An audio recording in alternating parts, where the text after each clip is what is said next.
ঈদ উল ফিতর উপলক্ষে রাজধানী এবং রাজধানীর বাইরে থেকে বিনোদন কেন্দ্রগুলোর খবর জানাতে যথাক্রমে যুক্ত হচ্ছেন সহকর্মী মাহফুজা বৃষ্টি এবং সহকর্মী মাসুদুল হক। একে একে চলে যাব দুজনের কাছেই। শুরুতেই চলে যাচ্ছে মাহফুজা বৃষ্টি আপনার কাছে।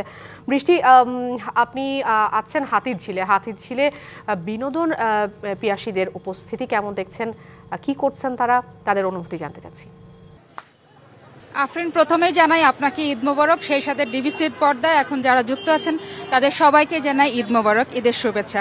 আমি আছি হাতিরঝিলে। আমরা জানি যে হাতিরঝিলে একটু সময় পেলে কিন্তু যে প্রাকৃতিক পরিবেশ উপভোগ করতে মানুষ সারাদিনই আসে, প্রতিদিনই আসে, কিন্তু ঈদের আমেজটাকে কেন্দ্র করে কিন্তু একটু ভিড়ভাট্টা বেড়েছে। আপনি দেখতে পারেন যে হাতিরঝিলের প্রতিটা কর্নারে কিন্তু মানুষজনের আনাগোনা অনেকটাই বেশি। এখানে আবার আমরা দেখতে পেয়েছি যে দোকানিরা বিভিন্ন ধরনের পণ্য নিয়ে তাদের পসরা সাজিয়ে বসেছেন। যারা এখনো হয়তোবা মেয়েরা যারা আছে, বিশেষ করে যারা জুয়েলারি কিনতে পারেননি, এখানেও কিন্তু টুকটাক ব্যবস্থা রাখা হয়েছে। সবকিছু মিলে যদি হাতিরঝিলের এই যে ঈদকে কেন্দ্র করে একটু বিনোদনের জন্য মানুষের যে নগরবাসীর একটা চাহিদা আকাঙ্ক্ষা থাকে, সেটা কিন্তু এখন আস্তে আস্তে জনপ্রিয় হয়ে উঠছে। অন্যান্য যে বিনোদন কেন্দ্রগুলো আছে সব জায়গায় বেশিরভাগ ওখানে অনেক কিছু প্রাকৃতিক থাকে না, সেটা ইট কাট হয়ে গেছে, যার কারণে হচ্ছে যে প্রাকৃতিক যে সৌন্দর্য এবং বাতাস, আলো বাতাস মুক্ত ছায়া পেতে কিন্তু তারা এখানে নির্মল পরিবেশে আসে। আমরা একটু কথা বলতে চাই।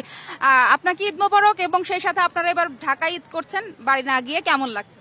জি আপু, অবশ্যই ভালো লাগতেছে, কারণ নতুন একটা এক্সপিরিয়েন্স তৈরি হলো। কারণ গত বছর যাবত আমাদের হচ্ছে বাড়ি যাওয়া হচ্ছে ডেইলি, কিন্তু কিছুদিন আগে বাড়ি থেকে বেরিয়ে এসেছে, এই জন্য চিন্তা করলাম এবার ঈদটা আমরা ঢাকায় উদযাপন করি, দেখি এবার নতুন এক্সপিরিয়েন্সটা কেমন লাগে।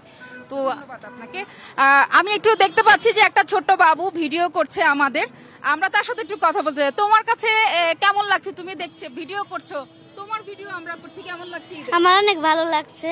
কোথায় কোথায় ঘুরতে গিয়েছো? এনাই আসছি, কোনোখানে যাই নাই। আচ্ছা, এখানে ভালো লাগছে হাতিরঝিলে? আগে দেখেছো কখনো? হ্যাঁ। ধন্যবাদ। আফরিন, আপনি শুনতে পাচ্ছেন যে এখানে আসলে নানান শ্রেণীর পেশার মানুষজন আছেন, তারা তাদের সুবিধা মতো বিভিন্ন প্রান্ত থেকে এখানে এসে একটু বিনোদনের নেওয়ার চেষ্টা করছেন। আফরিন, এই ছিল আমার কাছে। বৃষ্টি, আপনাকে ধন্যবাদ। ঈদের আনন্দে মেতেছে চট্টগ্রামবাসীও প্রিয়জনদের সাথে ঘুরে বেড়াচ্ছেন বিভিন্ন দর্শনীয় স্থানে। পতেঙ্গা সমুদ্র সৈকতে আছেন আমাদের সহকর্মী মাসুদুল হক, কথা বলবো তার সাথে। মাসুদ, আপনাকে ঈদের শুভেচ্ছা জানাচ্ছি। সেই সাথে দর্শনার্থীরা যারা গেছে ঈদ উদযাপন করতে ঘুরে বেড়াচ্ছে, তাদের বিষয়ে বিস্তারিত জানাবেন। এই মুহূর্তে রয়েছে আমি পতেঙ্গা সৈকতে। আজকে কিন্তু এখানে মানুষের ভিড়, অর্থাৎ হাজারো মানুষের পদচারণায় আপনার মুখরিত হচ্ছে পতেঙ্গা সৈকত এলাকা।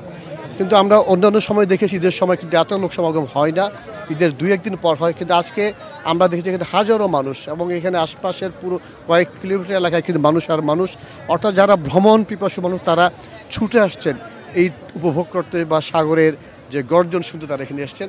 এখানে যারা আসবেন বা যারা এসছেন তারা আসলে এখানে ঠিক সাগরের অদূরে দেখতে পাবেন দেশি বিদেশি পতাকাবাহী বিভিন্ন জাহাজ, সাথে রয়েছে লাইটার জাহাজ, এবং কর্ণফুলী নদীর মোহনা এবং সাগর একসাথে, মিষ্টি হাওয়া, এবং একটু পরে শুরু হবে জোয়ার, এবং সাথে সাগরের গর্জন।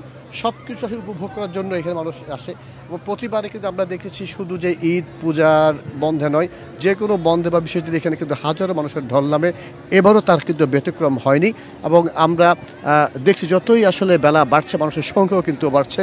এবং এখানে মানুষ এসে যাতে যারা পর্যটক, যারা ভ্রমণ পিপাসু মানুষ, তারা যাতে কোনো সমস্যা পড়তে না হয়, তারা যাতে সঠিকভাবে এই আনন্দ উপভোগ করতে পারে, সেজন্য আইনশৃঙ্খলা বাহিনীর পক্ষ থেকে নেওয়া হয়েছে বিশেষ নিরাপত্তা ব্যবস্থা।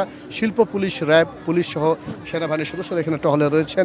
তবে আমরা যেটি দেখেছি যে অন্যান্য বারের তুলনায় এবার কিন্তু মানুষের সংখ্যা বেশি, অর্থাৎ অন্যান্য সময় ঈদের 2-3 দিন পর এখানে মানুষের সমাগম হয়, এবার কিন্তু তেমনটি নেই। এখানে যত দূর যাচ্ছে শুধু মানুষ আর মানুষ। এখানে সব শ্রেণীর পাশে মানুষ তারা এখানে এসছেন ঈদ আনন্দ উপভোগ করার জন্য। তো এই ছিল আমার কাছে চট্টগ্রাম থেকে খবরাখবর। মাসুদ, আপনাকে ধন্যবাদ।